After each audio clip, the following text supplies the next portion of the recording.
এখনো উপস্থিত আছে যে কিছু কিছু পাওয়ার জন্য বা কিছু জন্য আছে, সেই জন্যে তবু আমি সংক্ষিপ্তকারে বলি। বিহান কথাটার মানে আমি যা পেয়েছি তাতে হচ্ছে সংস্কৃতের বিহানা থেকে এসেছে, যার মানে হচ্ছে আলো।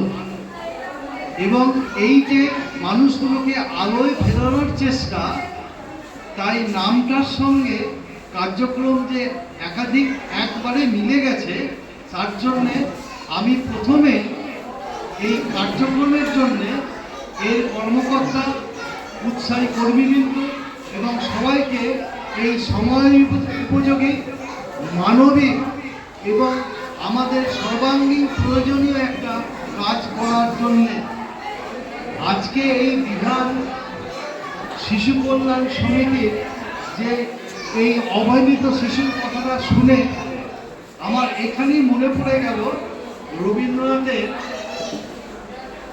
রবীন্দ্রনাথের পোস্টমাস্টার গল্পের একটা লাইন। একটা অবহেলিত মেয়েকে ফেলে দিয়ে বাবু যখন যাচ্ছে, তখন তার মনে যখন চিন্তা হচ্ছে মেয়েটাকে ফেলে দিয়ে যাচ্ছি, তখন সে আবার মধ্যে মধ্যে চিন্তা করছে পৃথিবী থেকে কে কাহার। এই যত লোক পৃথিবীতে কে কাহার বলে মনে করবে, তত বিহানের প্রয়োজন হবে। যতদিন এই বিহানটা থাকবে, ওই কে কাহারগুলোকে তুলে নিয়ে এসে আলো দেখাতে পারবে।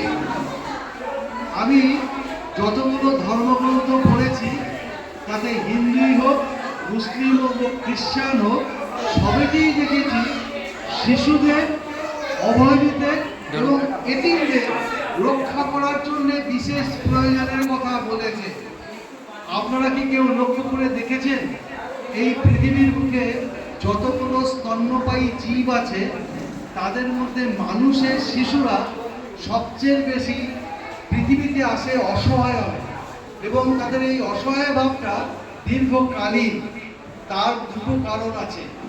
একটা হচ্ছে এই যে মানুষ 4 পা থেকে 2 পা হওয়ার জন্যে তাদের স্ট্রাকচারাল অনেক পরিবর্তন করতে হয়েছে। তার জন্যে মহিলারা তাদের গর্ভে সন্তানকে বেশি দিন রাখতে পারে না। সেই জন্যে এই বাচ্চা শিশুগুলো দীর্ঘকালীন একটা গার্জেন, অভিভাবক না হলে তাকে অবহেলিত হয়ে পড়ে। আর দ্বিতীয় কারণ হচ্ছে মানুষই একমাত্র মানুষের বাচ্চায় যে জন্ম নিলেই মানুষ হয় না, তাকে মানুষ করে তুলতে হয়।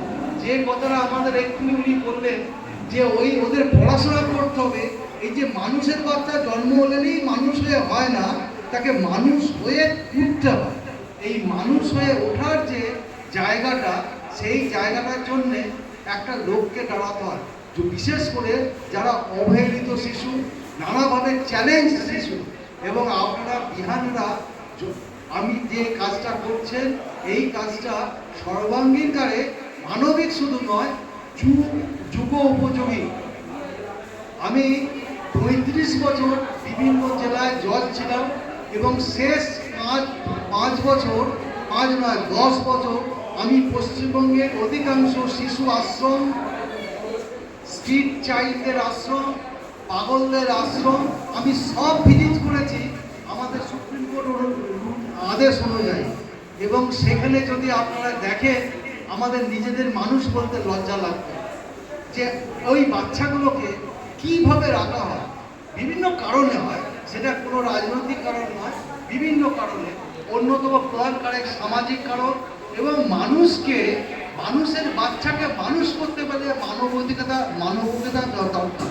কিন্তু কোনো জায়গায় কোনো শিশু আশ্রমে এই মানবিকতাটা খুব অভাব। আমার একটা শুকিয়ে গেছে বলে তো যাই হোক, আমি এই দীর্ঘ পথ এসেছি। আমাদের পাড়াতে আজকে পুজো উদ্বোধন আছে, আমাকে এখান থেকে গিয়ে ওইখানে অ্যাটেন্ড করতে হবে। কিন্তু তা সত্ত্বেও বলি, আমার বুক ভরে গেল যে আমার মনে হচ্ছে এরকম একটা প্রচেষ্টা চলছে, এবং আমার এই আজকে দীর্ঘদিনের অভিজ্ঞতার মধ্যে একটা অন্যতম ভালো কাজে এসে পৌঁছতে পেরেছি। তার জন্য আমি আমার পূর্বপুরুষকে ধন্যবাদ জানাচ্ছি যে এই জায়গাকে আনতে দিয়ে পেরেছি। এর আগে আমি বহু এনজিওর সঙ্গে কাজ করেছি, সেটা আমাদের সমীরবাবু জানেন। কিন্তু সেইগুলোতে কাজ করে এইভাবে বুকে তৃপ্তি আসেনি, তার কারণ সেইগুলোর সঙ্গে সরাসরি কোনো শিশু যুক্ত ছিল না। যাই হোক, আপনাদের সবাইকে ধন্যবাদ জানাচ্ছি। আমি বারবার বলবো, মানুষের ভেতরে বিহানের চেতনা হোক, মানবিক না বিহানের চেতনা করার জন্মায়, তাহলে এই অবহেলিত শিশুগুলোকে আর অবহেলিত বলতে হবে না।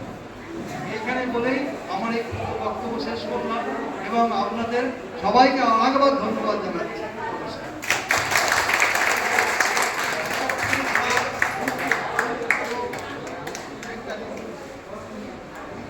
আমরা সমিতির পক্ষ থেকে